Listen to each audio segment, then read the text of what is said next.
AP teachers న్యూస్కు స్వాగతం. ఈరోజు మనం ఒక ముఖ్యమైన విషయం గురించి మాట్లాడుకోబోతున్నాం. రాష్ట్రంలోని పాఠశాలల్లో ఉండే ఆరో ప్లాంట్ల నిర్వహణకు సంబంధించి ప్రభుత్వం ఒక చాలా కీలకమైన కొత్త ఆదేశాన్ని జారీ చేసింది. ఇది మార్చ్ 31, 2026న పాఠశాల మౌలిక సదుపాయాల కమిషనర్ ఆఫీస్ నుంచి వచ్చింది. ఈ ఉత్తర్వు నిర్వహణ బాధ్యతల విషయంలో ఒక పెద్ద మార్పు తీసుకురాబోతోంది. అయితే ఈ కొత్త ఉత్తర్వులో అందరూ గమనించాల్సిన అత్యంత కీలకమైన పాయింట్ ఏంటంటే, ఇకపై స్కూలులో ఉన్న ఆర్వో ప్లాంట్ సరిగ్గా పనిచేయకపోయినా లేదా దాని మెయింటెనెన్స్లో ఏమైనా లోపాలున్నా దానికి పూర్తి బాధ్యత అంటే జవాబుదారీతనం సంబంధిత హెడ్మాస్టర్దే.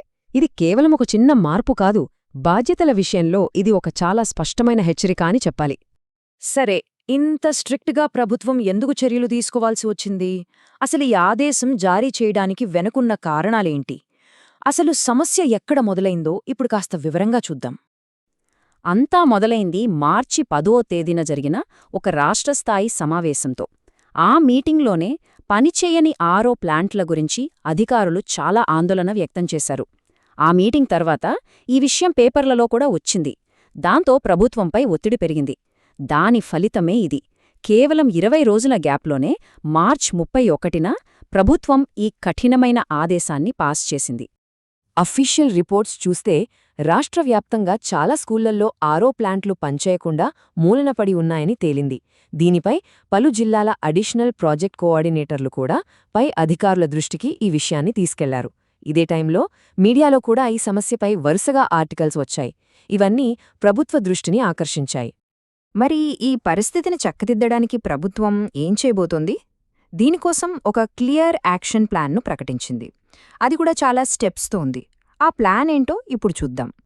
చూడండి, ప్రభుత్వం ప్రకటించిన ఈ యాక్షన్ ప్లాన్ చాలా డీటెయిల్గా ఉంది. కేవలం రిపేర్లు చేయడమే కాదు, ఫ్యూచర్లో ఇలాంటి సమస్యలు రాకుండా చూడ్డంపై కూడా ఫోకస్ పెట్టారు. ముందుగా ఫస్ట్ స్టెప్లో హెడ్ మాస్టర్లకు ఇంకా కొంతమంది టీచర్లకు వర్క్షాపులు పెడతారు. ఆ తర్వాత ఆర్వో ప్లాంట్ టెక్నీషియన్లే వచ్చి వాటిని ఎలా మెయింటైన్ చేయాలో ట్రైనింగ్ ఇస్తారు. మూడో స్టెప్లో టెక్నికల్ టీమ్స్ ప్రతి స్కూల్కి వెళ్లి సమస్యలను సరిచేస్తాయి. ఇక ఫైనల్గా అన్ని ప్లాంట్లను మళ్లీ పూర్తిస్థాయిలో పనిచేయించడమే లక్ష్యం. చూసారుగా, ప్రతి పాయింట్ని ఈ ప్లాన్లో కవర్ చేశారు.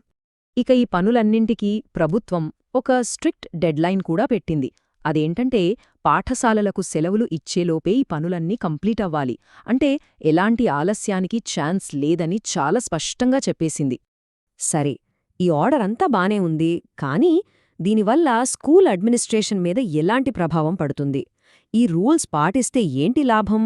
పాటించకపోతే ఏం జరుగుతుంది? ఆ విషయాలు చూద్దాం. చూడండి, ఈ కొత్త ఆదేశాల ప్రకారం ఇప్పుడు రెండే ఆప్షన్స్ ఉన్నాయి. ఒకటి, చెప్పినట్టుగా రూల్స్ పాటించి విద్యార్థులకు మంచినీళ్లు అందించడం. లేదా 2, ఈ విషయాన్ని నిర్లక్ష్యం చెయ్యడం. ఒకవేళ నిర్లక్ష్యం చేస్తే మాత్రం రెస్పాన్సిబిలిటీ మొత్తం నేరుగా హెడ్మాస్టర్దే. అంతేకాదు, వాళ్లపై 1991 CCA రూల్స్ ప్రకారం డిసిప్లినరీ యాక్షన్ కూడా తీసుకుంటామని ప్రభుత్వం చాలా సీరియస్గా వార్నింగ్ ఇచ్చింది. ఇదంతా కేవలం ఒక అడ్మినిస్ట్రేటివ్ ఆర్డర్ లాగా చూడొద్దు. దీని వెనుక ఉన్న పెద్ద ఉద్దేశమేంటో మనం అర్థం చేసుకోవాలి. ఈ మొత్తం ప్రాసెస్ వెనుక ఉన్న అసలు లక్ష్యం విద్యార్థుల సంక్షేమమే.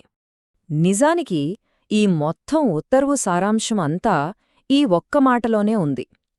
ప్రభుత్వం చాలా క్లియర్గా చెప్తోంది, సేఫ్ డ్రింకింగ్ వాటర్ అనేది కేవలం ఒక ఫెసిలిటీ కాదు, అది విద్యార్థుల ఆరోగ్యానికి సంబంధించిన ఒక ప్రాథమిక హక్కు.